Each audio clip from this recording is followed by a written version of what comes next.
une personne sans référence. Un bon matin devient une légende. Namesana nangate koyebanae. Les courtes prières en public et les résultats sont magnifiques. C'est qu'elle est nanga koumenana aussi. Il m'appelait, je le sais, Likabwezo pela katinanga. Namituni ponanini. Je vous salue dans le nom précieux de notre Seigneur Jésus-Christ, lui qui ne cesse de nous faire énormément du bien. C'est toujours un plaisir de vous retrouver dans ces tranches de temps d'édification avec votre structure ATK Édification et votre serviteur que nous sommes. Alors, Dieu nous avait fait grâce. Depuis quelque temps, on a commencé cette nouvelle série d'enseignements intitulée « Les choses qui détruisent le temple du Saint-Esprit ». Les choses qui détruisent le temple du Saint-Esprit. On a évoqué un certain nombre de choses parmi ces choses que nous avions voulu mentionner sur le fait que ça détruisait les temples du Saint-Esprit. On avait regroupé ces choses en deux. On parlait de choses qui avaient un lien direct avec le spirituel et les choses qui touchaient directement le physique. C'est comme ça qu'on a catégorisé. Et dans les choses qui avaient un lien direct avec le spirituel, on a parlé du péché. Et après, on a commencé à parler de choses qui ont un lien direct avec le physique. Et là-dedans, nous avions abordé avec vous la problématique de l'environnement sale. Nous avons abordé avec vous également un autre problème ou une autre chose qui détruit le temple du Saint-Esprit, une mauvaise alimentation. Souvenez-vous que le temple du Saint-Esprit dont il est question ici, c'est notre corps. Le Saint-Esprit habite en nous. Et la Bible dit dans 1 Corinthiens que ne savez-vous pas que vous êtes les temples du Saint-Esprit et l'Esprit de Dieu habite en vous. Donc, étant le temple du Saint-Esprit, étant l'habitation de Dieu en esprit, nous devons préserver, protéger ces corps, de manière à ce que nous puissions atteindre pleinement le but pour lequel Dieu nous a appelés. C'est comme ça qu'on a commencer à aborder ces choses. Alors, particulièrement dans cette tranche, dans cette vidéo, je vais vous parler d'un autre élément, d'une autre chose qui détruit le temple du Saint-Esprit qui est notre corps. C'est l'absence de repos et de sommeil suffisant. Absence de repos et de sommeil suffisant. Nous allons essayer de voir ça dans une perspective biblique. Qu'est-ce que la Bible recommande, mais aussi, scientifiquement parlant, quelles sont les recommandations qu'il nous faut, parce que nous portons ces corps. D'abord, lorsque nous parlons de repos, de manière générale, le repos est considéré comme une privation, cessation de mouvement, cessation d'activité ou d'effort. C'est ça le repos. C'est une cessation de travail, cessation d'exercice pour faire disparaître la fatigue. C'est-à-dire, on cesse les travails, on cesse le mouvement, on cesse les activités, on veut faire disparaître la fatigue. C'est considéré aussi comme un état de quiétude, c'est l'exemption de toute peine d'esprit.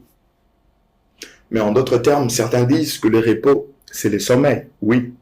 Et au sens figuré, on peut considérer le repos comme étant la mort. Mais ici, nous sommes en train de dire que parmi les choses qui détruisent les temples du Saint-Esprit, il y a le sommeil, le manque de absence ou manque de repos et de sommeil suffisant. Mais qu'est-ce que nous appelons effectivement sommeil suffisant? Déjà, le sommeil, c'est un état d'inconscience, tel que vous le savez. Un état d'inconscience qui est souvent accompagné des rêves dans lesquels doivent obligatoirement se prolonger les hommes et les animaux périodiquement pour des raisons psychologiques et physiologiques. Ça, c'est important. C'est ça le sommeil. Mais nous disons qu'il est suffisant lorsqu'il respecte un certain nombre de conditions, de paramètres. Dormir au bon endroit. Et également, ça doit respecter un certain nombre d'aires. Les scientifiques nous parlent pour l'homme adulte, on nous parle de 7 à 8 heures du temps de sommeil.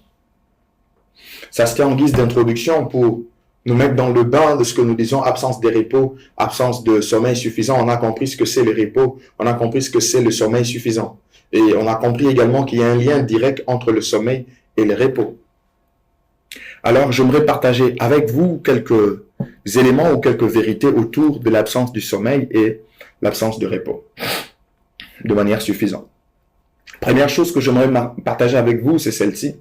La Bible a l'habitude de parler du sommeil dans un sens figuré. Lorsque vous lisez les Saintes Écritures de Genèse, Apocalypse, vous vous rendrez compte que la Bible aborde généralement la notion du sommeil souvent dans le sens figuré. Regardez avec moi Romains chapitre 11, le verset 3. La Bible déclare: « Cela importe d'autant plus que vous savez en quel temps nous sommes. C'est l'heure de vous réveiller enfin du sommeil.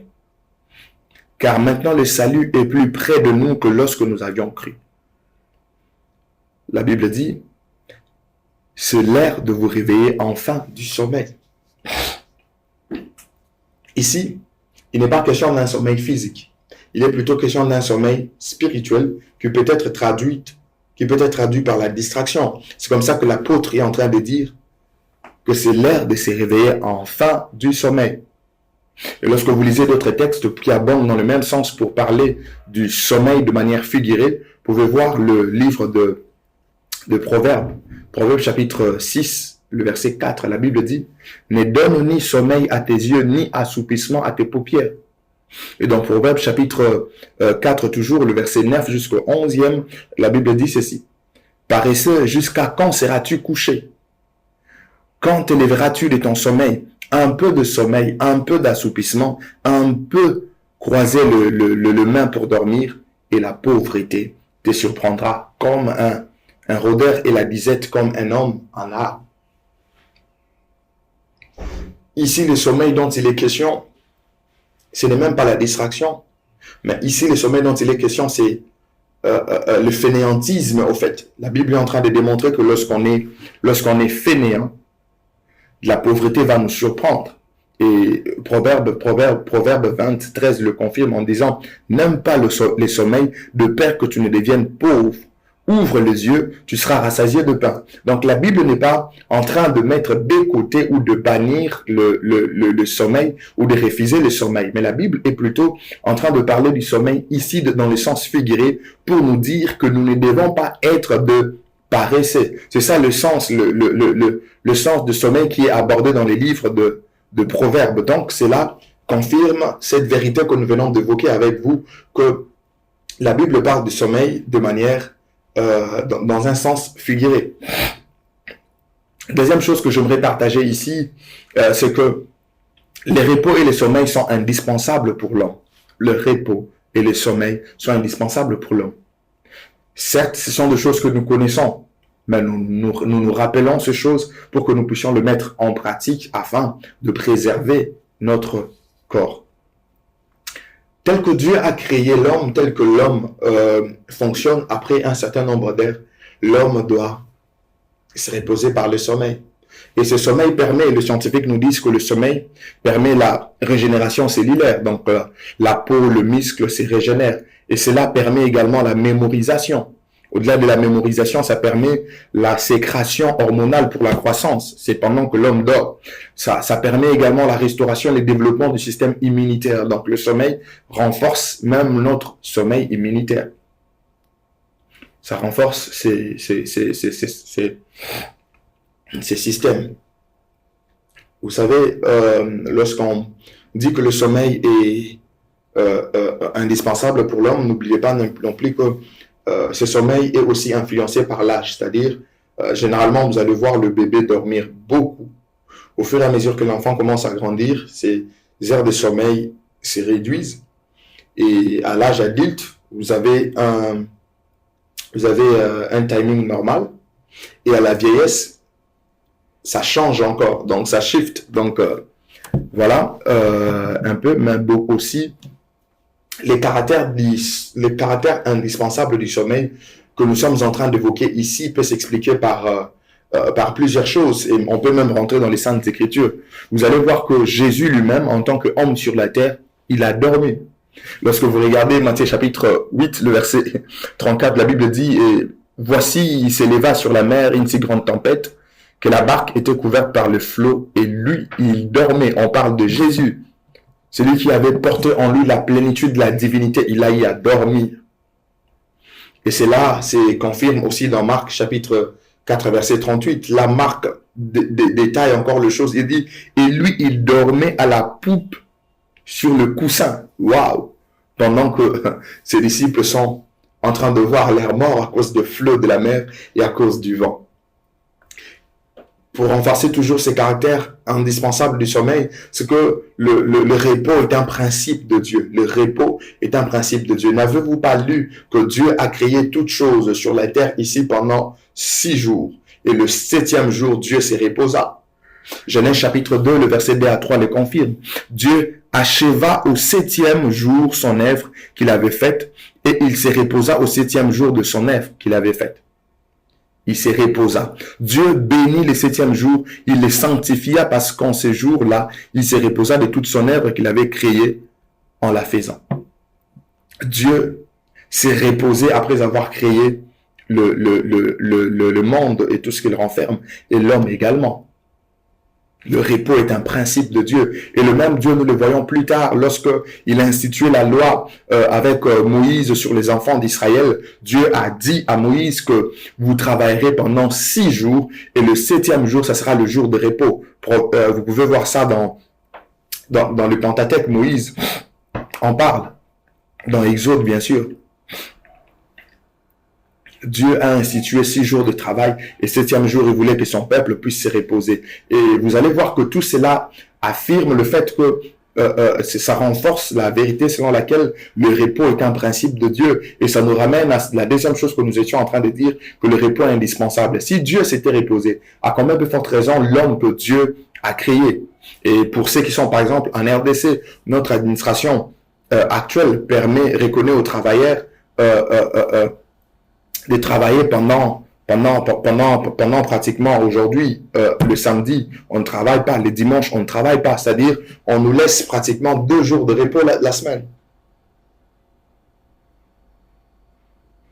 Et vous allez voir, même dans nos sociétés, dans nos entreprises, il y a la notion de congé annuel. C'est-à-dire, après avoir travaillé un certain nombre de temps, le repos est impératif. Le repos est obligatoire.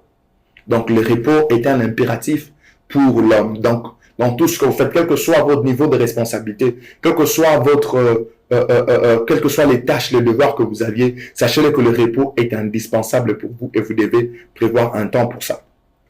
Troisième chose que j'aimerais partager avec vous autour de ce sujet, c'est que l'absence de repos et de sommeil suffisant rend l'homme vulnérable et détruit sa santé. L'absence de repos et de sommeil suffisant rend l'homme vulnérable et détruit sa santé. Il y a beaucoup de risques qui sont liés à l'absence du repos. Il y a beaucoup de risques qui sont liés à l'absence du repos. Par exemple, quand il n'y a pas assez de repos, vous pouvez souffrir de surménage, vous pouvez avoir le trouble d'humeur, vous pouvez avoir le trouble des tensions. Cela peut même vous exposer à des maladies de cœur.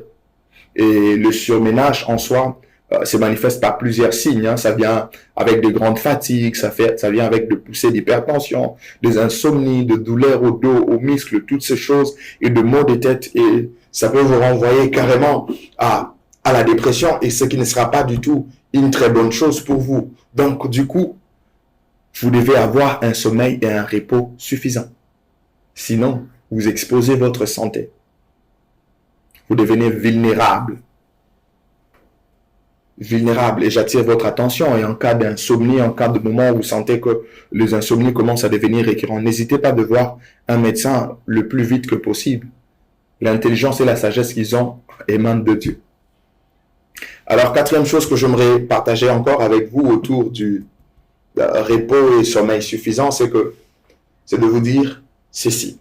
J'aimerais vraiment que vous puissiez m'entendre. Apprenez à dormir et à vous reposer suffisamment. On ne vous prêchera pas que le ciel, on doit vous prêcher également les choses que doit vous préserver votre santé ici sur cette terre afin que vous accomplissiez le maximum de ce que Dieu attend de vous. Apprenez à dormir et à vous reposer suffisamment. C'est important. C'est important. Il est important de dormir. Il est important de se reposer régulièrement. Si vous le pouvez, 7 heures du temps. Si vous le pouvez, 8 heures du temps. C'est pas mauvais. C'est pas un péché.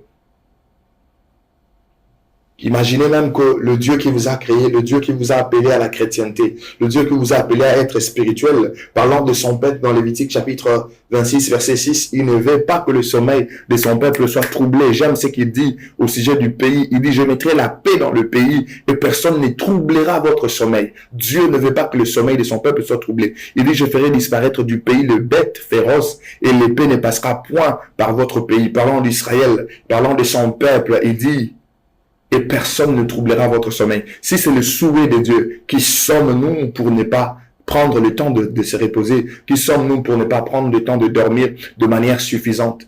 Et pour toujours confirmer cette volonté, ce désir, cette envie que Dieu veut pour nous en ayant des repos et des sommeils suffisants et dans la paix, dans la quiétude. Regardez Proverbe chapitre 23, versets 21 à 24, la Bible dit ceci. Mon fils, que ces enseignements ne s'éloignent pas de tes yeux. Garde la sagesse et la réflexion, elles seront la vie de ton âme et l'ornement de ton cou. Alors tu marcheras avec assurance dans ton chemin et ton pied ne heurtera pas. Écoute la suite. Si tu te couches, tu seras sans crainte. Quand tu seras couché, ton sommeil sera doux. Wow. Dieu veut que ton sommeil soit doux. Dieu veut que ton sommeil soit paisible. Alors, apprends à dormir suffisamment. Si c'est la volonté de Dieu, apprends à dormir suffisamment, à te reposer suffisamment. Tu n'es pas plus spirituel que Dieu. Tu n'es pas plus fort que Dieu. Tu n'es pas plus meilleur que le Dieu qui a travaillé pendant 6 jours et qui s'est reposé. Apprenez à dormir et à vous reposer suffisamment. 5e et dernière chose que j'aimerais partager avec vous autour du repos, des sommeils suffisants, c'est que le repos et le sommeil sont une thérapie contre la dépression. Le repos et le sommeil sont une thérapie contre la dépression. Ça peut être prouvé même sur le plan scientifique. C'est comme ça que lorsque quelqu'un est déprimé, lorsque quelqu'un a de problèmes de stress chronique, généralement, le produit que l'on donne, dans le produit qu'on donne, il est vrai qu'on donne des éléments qui stimulent, mais on donne, parmi le produit qu'on donne, il y a également des somnifères. C'est pourquoi? C'est pour permettre à cet homme de dormir profondément, se reposer et se sentir beaucoup mieux. Ça s'éprouve même sur le plan scientifique, mais lorsque vous lisez la Bible, Dieu a appliqué cela également. Dieu a appliqué les repos et les sommeils contre la dépression du prophète Élie. N'est-ce pas qu'Élie venait de faire descendre le fait d'exterminer le prophète de Baal, attester au peuple que le Dieu d'Israël est le vrai Dieu. Mais par la suite, vous connaissez l'histoire. Jézabel a commencé à poursuivre Élie et le prophète a pris la fuite. Il est allé à telle enseigne que le prophète est devenu déprimé là où il était. Se disait, je ne suis pas meilleur que mes pères. Il sentait cette angoisse au plus profond de lui. Mais qu'est-ce que Dieu a fait? Dieu lui a laissé le temps de dormir. Le prophète s'est reposé. Le prophète s'est reposé. Le Dieu a envoyé par la suite un ange pour le réveiller et lui donner à manger. Ce n'est qu'après avoir mangé, après être passé par le sommeil, que Dieu lui a confié de nouvelles tâches en lui disant que tu dois oindre Élisée, tu dois oindre Azaël, tu dois oindre Zéhi. Mais Dieu ne l'a pas dit cela pendant ces moments de dépression, pendant des moments où il était tourmenté. Dieu pouvait faire en sorte que son tourment change directement et que lui confie de nouvelles tâches. Mais Dieu l'a laissé dormir. Dieu l'a laissé se reposer et lui a envoyé même à manger. Le repos et le sommeil sont une thérapie contre la dépression. Alors, nous avons besoin de nous reposer suffisamment avant que ça devienne pire et que nous commençons à nous lancer dans de fortes intercessions. Il y a des intercessions qu'on peut éviter, tout simplement par notre sagesse et par notre manière de faire les choses selon que le Seigneur est en train de nous conduire. Donc c'était pour vous dire ceci, apprenez à dormir et à vous reposer suffisamment. Ce n'est pas contre la volonté de Dieu, c'est ce que Dieu veut pour vous. Soyez bénis, on se retrouve prochainement pour parler d'une autre chose qui détruit les temples du Saint-Esprit et je crois que tu seras béni. On se retrouve à la prochaine.